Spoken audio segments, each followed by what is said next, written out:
Xin chào anh chị, trong tháng 11 này, anh chị có đang tìm một dòng xe 7 chỗ lắp ráp trong nước để được giảm 50% lệ phí trước bạ. Đặc biệt, xe lại còn cửa lùa.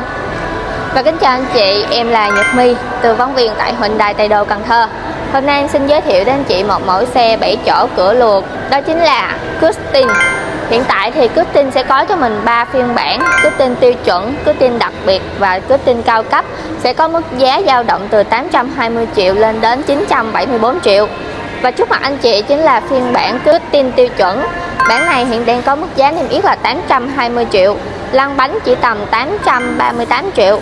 Và anh chị nào quan tâm đến hình thức trả góp có thể liên hệ với My qua số máy 096 400 9084 để được hỗ trợ tư vấn nha. Và em xin phép mời anh chị mình hãy cùng xem ngoại thất và nội thất của Custom.